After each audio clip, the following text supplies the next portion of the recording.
நேயர்கள் அனைவருக்கும் எம்எஸ் பாஸ்கர் ஆகிய என்னுடைய பணிவான வணக்கங்கள்.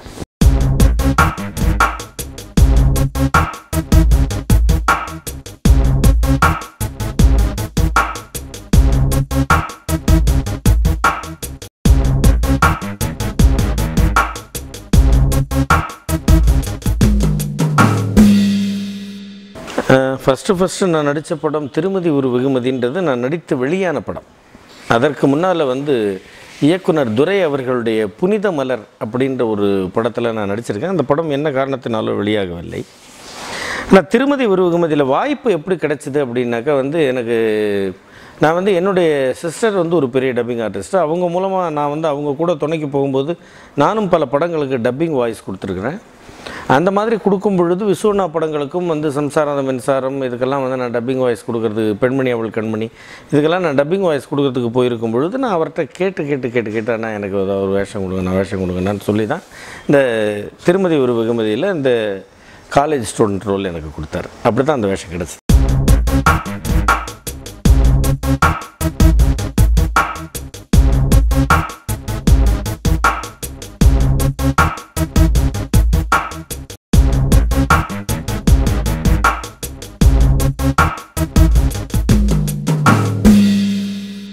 ரஜினி அண்ணா, கமல் அண்ணா இரண்டு பேரும் இரண்டு பெரும் இமயங்கள்.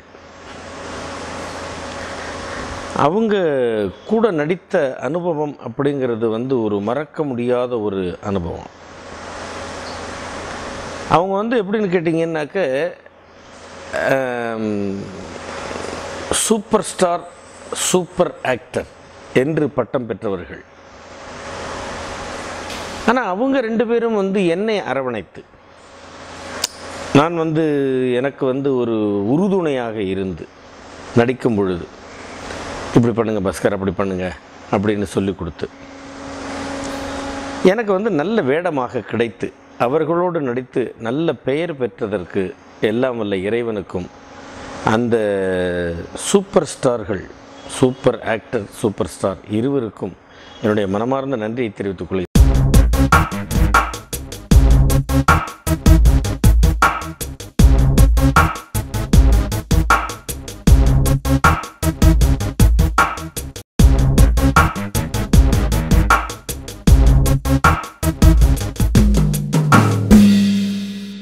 நான் ரஜினி அண்ணாவுக்கு ரொம்ப ஃப்ரெண்டு.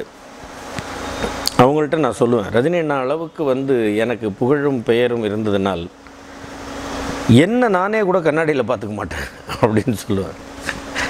அந்த அளவுக்கு அவர் ஒரு எளிமையாக எல்லோரையும், அவருடைய ரசிகர்கள் எல்லோரையும் பார்த்து தோளில் கையை போட்டுக்கிட்டு சிரித்து ஃபோட்டோ எடுத்துக்கிட்டு அப்படி. கமல் அண்ணாவும் அதே மாதிரி கான்ஷியஸ் ஒர்க்கில் ரொம்ப கான்சன்ட்ரேட் பண்ணுவாங்க. அதே மாதிரி ரசிகர்களையும் ரொம்ப மதிக்கக்கூடியவர். ஸோ இரண்டு பேரோடும் இணைந்து நடித்த அனுபவம் அப்படிங்கிறது எனக்கு இந்த ஒரு ஜென்மத்தில் மட்டுமல்லாமல் எத்தனையோ ஜென்மங்களில் நான் செய்த ஒரு பெரிய பாக்கியம் அப்படின்னு தான் நான் சொல்லுவேன். விஜய் சார், அஜித் சார் அவர்கள் அடுத்த ஒரு சூப்பர் ஸ்டார்கள் அப்படின்னு சொல்லலாம்.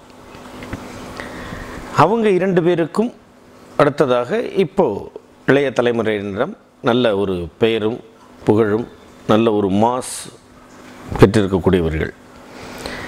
அவங்களோட நடிக்கும் பொழுதும் அதே மாதிரி தான் எனக்கு ரொம்ப தம்பின்னு தான் கூப்பிடுவேன் நான் அஜித் அவர்களை.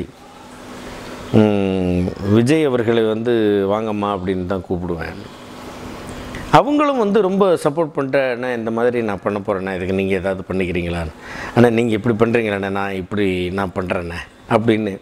அந்த அளவுக்கு ரொம்ப ஒரு எளிமையான, இப்போ யாருக்குமே ஒரு தான் ஒரு பெரிய ஒரு நடிகர் அப்படின்ற ஒரு கர்வம் அதெல்லாம் இல்லாமல் எல்லார்கிட்டையும் பழகக்கூடிய ஒரு தன்மை, அதெல்லாம் பார்க்கும் பொழுது நமக்கு ரொம்ப சந்தோஷமாக இருக்குது. ஸோ அவங்களோட நடித்ததும் நான் செய்த ஒரு மிகப்பெரிய பாக்கியம்தான்.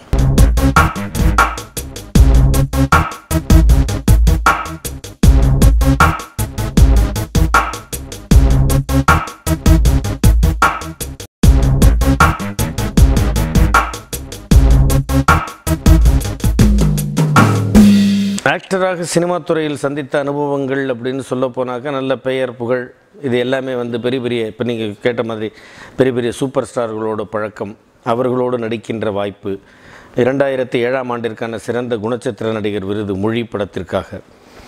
அப்புறம் பயணம் படத்தில் நான் நடித்தது, டும் டும் டும் படத்தில் நடித்தது, அப்புறமா இன்னும் பல படங்களில் நடித்து கொண்டிருப்பது, இன்றைக்கி இந்த இடத்துல உட்கார்ந்து உங்களுக்கு பேட்டி கொடுக்கக்கூடிய அளவிற்கு ஆண்டவன் என்னை உயர்த்தி விட்டிருப்பது, இது எல்லாமே நான் வந்து ஒரு நடிகன் ஆனதுனால தான் எனக்கு கிடைச்சது இல்லையா. ஸோ நான் என்னுடைய தொழிலை நேசிக்கிறேன். இந்த தொழில் மூலமாக எனக்கு ஆண்டவன் வருமானத்தை கொடுத்து கொண்டிருக்கிறான். என் குடும்பத்தை காப்பாற்றுவதற்கு எனக்கு வருமானம் கிடைச்சிக்கிட்டு இருக்கு. அப்படிங்கும் பொழுது இந்த ஆக்டராக நான் பெருமைப்படுகிறேன். எனக்கு வந்து வேடங்கள் கொடுத்தார்கள், அதை நான் அவர்களுடைய எதிர்பார்ப்பிற்கும் ரசிகர்களுடைய எதிர்பார்ப்பிற்கும் ஏற்ப நடித்தேன். இதில் என்னுடைய வெற்றி அப்படின்னு நான் எதை சொல்லுவேன்? நான் அப்படி சொல்லிக்கிறதுக்கு விரும்பலை. வெற்றி என்பது எவ்வளவு பெற்றாலும் இன்னும் பெற்றுக்கொண்டே இருக்க வேண்டும் அப்படிங்கிற ஒரு விஷயம், அதுதான் வெற்றி. உலகம் முழுவதையும் அடைந்து விட்டதாக கருதிய அலெக்சாண்டர் கூட உலகம் முழு உலகத்தையும் வெற்றி பெற்றதாக சொல்ல முடியாது. ஸோ கடைசியில் அவர் தோற்று போனார் மரணத்திடம். ஸோ தோல்வி என்பது எங்காவது ஒரு இடத்தில் நிச்சயமாக ஏற்பட்டுத்தான் தீரும். ஆக வெற்றி என்பது நிலையானதல்ல, வெற்றி என்பது பெற முடியாததும் அல்ல. ஒரு தேர்ந்த சமையல்காரன் வெறும் நான் இனிப்பு மட்டும்தான் செய்வேன் அப்படின்னு சொல்லக்கூடாது. காரமும் செய்யணும். பாகக்காய் கூட்டு வைக்கிறதுனாக்கா அதுவும் பண்ணணும். ஸோ எல்லா விதமான சுவையிலும் சமைக்க தெரிந்தவன் தான் ஒரு சிறந்த சமையல்காரன். ஸோ ஒரு தேர்ந்த நடிகனாக இருக்க வேண்டும் என்று பிரியப்படுபவன் எல்லா விதமான வேடங்களையும் ஏற்று நடிக்க வேண்டும்.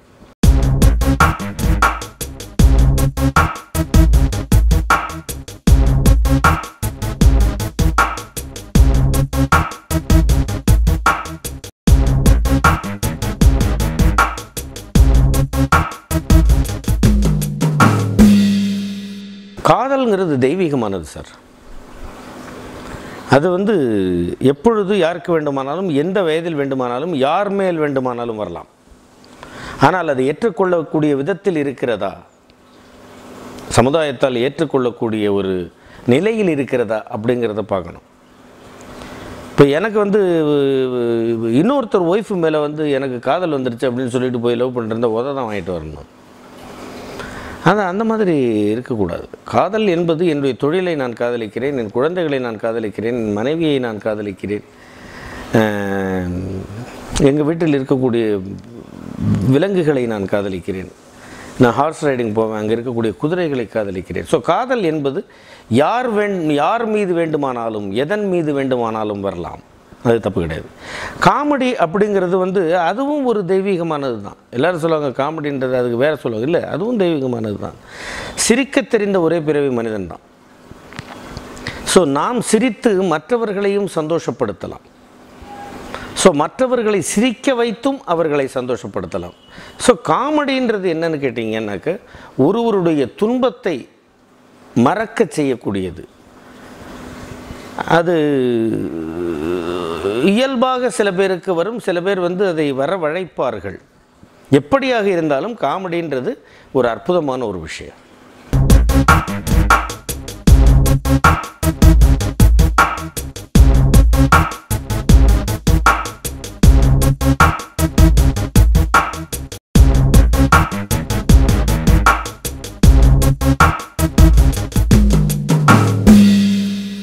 எனக்கு பிடிக்காத ஆக்ட்ரஸ்ன்னு யாருமே கிடையாது. ஒரு படத்தில் சரியாக நடிக்காதவர்கள் கூட வேறொரு படத்தில் சிறப்பாக நடித்திருப்பார்கள். இல்லை 10 படத்தில் பிரமாதமாக நடிச்சுட்டு 11ஆவது ஒரு படத்தில் அவங்க சிறப்பாக நடிக்க முடியாமல் போயிருக்கலாம். அதுக்கு காரணம் என்னன்றதை நம்ம வந்து இது பண்ண வேண்டாம், அவர்களுடைய நன்மையை பார்ப்போம். ஸோ எனக்கு வந்து பிடித்த எல்லா ஆக்ட்ரஸையும் பிடிக்கும், எல்லா காமெடியன்ஸையும் பிடிக்கும், எல்லா வில்லன் கேரக்டரையும் பிடிக்கும், எல்லா கேரக்டர் ஆர்டிஸ்ட்டையும் பிடிக்கும். ஒரே ஒரு சீன் வந்து பண்ணிட்டு போகிறவங்க கூட பிரமாதமாக பண்ணியிருப்பாங்க. ஸோ நடிகர்கள் என்று யாரை எடுத்துக்கொண்டாலும், அது துணை நடிகர்களாக இருந்தாலும் சக நடிகைகளாக இருந்தாலும் நன்றாக செய்திருந்தால் நிச்சயமாக அவர்களை நான் நேசிக்கிறேன், அவர்களுடைய நடிப்பை நான் ரசிக்கிறேன். இவங்கள தான் பிடிக்கும், அவங்கள தான் பிடிக்காது அப்படின்றதெல்லாம் இல்லை. எனக்கு எல்லோரையும் பிடிக்கும். எனக்கு அது ஃபோன் பண்ணி சொன்ன உடனே ரொம்ப சந்தோஷமாக இருந்தது. பெஸ்ட் சப்போர்ட்டிங் ஆக்டருக்கு best character artist award for Mozhi 2007 Tamil Nadu அரசாங்கத்தினுடைய இது. அந்த கேரக்டர் வந்து ஒரு அற்புதமான ஒரு கேரக்டர், பட் கொஞ்சம் கிரிட்டிக்கலான ஒரு கேரக்டர். கொஞ்சம் ரொம்ப ஓவராக பண்ணிட்டாங்க, ரொம்ப ஒரு ஓவர் டூ பண்ண மாதிரி ஆகிடும். ஒன்றுமே பண்ணாமல் இருந்தால் அந்த மனநிலை தவறியவர், அந்த பையன் இறந்ததுனால வந்து மனக்குழப்பத்தினால மனநிலை தவறியவர் அப்படிங்கிறத நம்ம காமிக்க முடியாமல் போயிடும். அதை கரெக்டாக பண்ணணும். அது ராதாமோகன், இயக்குனர் ராதாமோகன் அவர்கள் எனக்கு ரொம்ப உதவி பண்ணியிருந்தாங்க. அதில் அதை பண்ணியிருந்தேன். அதில் வந்து எனக்கு 2007 பெஸ்ட் கேரக்டர் ஆர்டிஸ்ட் அவார்டு கிடைத்தது. அந்த கேரக்டர் ஆர்டிஸ்ட் அவார்டு கிடைத்ததற்கு நான் மட்டுமே காரணமில்லை. நிச்சயமாக அந்த கேரக்டர் உருவாக்கிய இயக்குனர் ராதாமோகன் அவர்களுக்கு அந்த பெருமை போய் சேரட்டும்.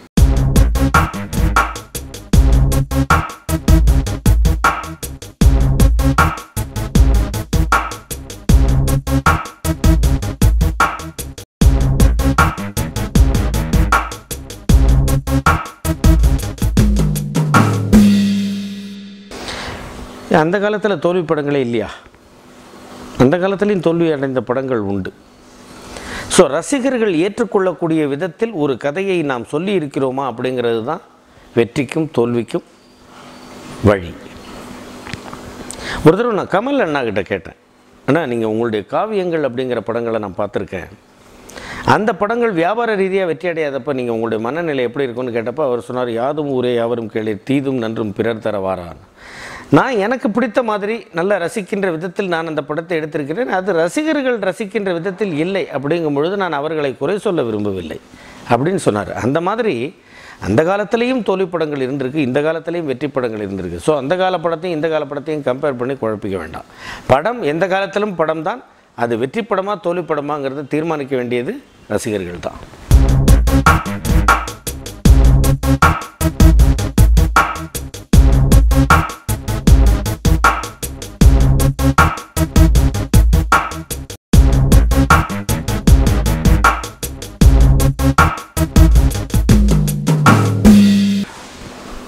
நான் இன்னும் அதுக்கான முயற்சியே எடுக்கலை.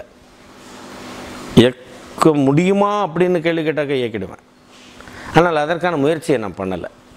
செய்வதை திருந்த செய்வோம், சரியாக செய்வோம். இந்த நடிப்பு, இந்த டப்பிங், இந்த மேட்டர்களை சரியாக செய்து திறமையை வளர்த்து கொண்டு அதாவது உலக புகழ்பெற்ற நடிகர்கள் வரிசையில் இருந்த எங்கள் அப்பா சிவாஜி அப்பாவே கடைசி வரைக்கும் டைரக்ஷன் பண்ணலையே. அவர் எனக்கு என்ன அவசரம், பார்ப்போம். ஆக்டர் கூட நடிக்கிறேன், அவ்வளோதான். எக்ஸ்பீரியன்ஸ் ஆக்டர் கூட என்ன நடிக்கிறது, புது ஆக்டர் கூட என்ன நடிக்கிறது. புது ஆக்டர் சமயத்தில் பிரமாதமாக நடிச்சிடலாம். எக்ஸ்பீரியன்ஸான நடிகர்கள் சில ஏதாவது குழப்பங்களினால், ஏதாவது காரணங்களினால் சரியாக செய்ய முடியாமல் போய்விடலாம். நான் யாரையும் குத்தி காட்டுவதற்காக விரும்பவில்லை. இப்போ நான் வந்து ஒரு எக்ஸ்பீரியன்ஸ்டு ஆக்டர், நான் ஒரு தப்பாக ஏதாவது ஒரு இது பண்ணிடலாம். அதை புதுசாக வந்திருக்கிற பையன், சார் இந்த இடம் கொஞ்சம் இப்படி பண்ணிடலாமா அப்படின்னு கேட்டால் அது நேற்றுக்கு வந்துட்டு நீ வந்து எனக்கு கரெக்ஷன் சொல்கிற அப்படின்னு சொல்லக்கூடாது, தப்பு. எப்பொருள் யார் யார் வாய் கேட்பினும் அப்பொருள் மெய்ப்பொருள் காண்பது அறிவுன்னு வள்ளுவர். அந்த மாதிரி வந்து பழைய ஆக்டர் புது ஆக்டர்லாம் நான் பார்க்குறதில்ல. அந்த கேரக்டராக யார் நடிக்கிறார்கள்ங்கிறத தான் பார்க்குறது. அதுதான் என்னுடைய இது.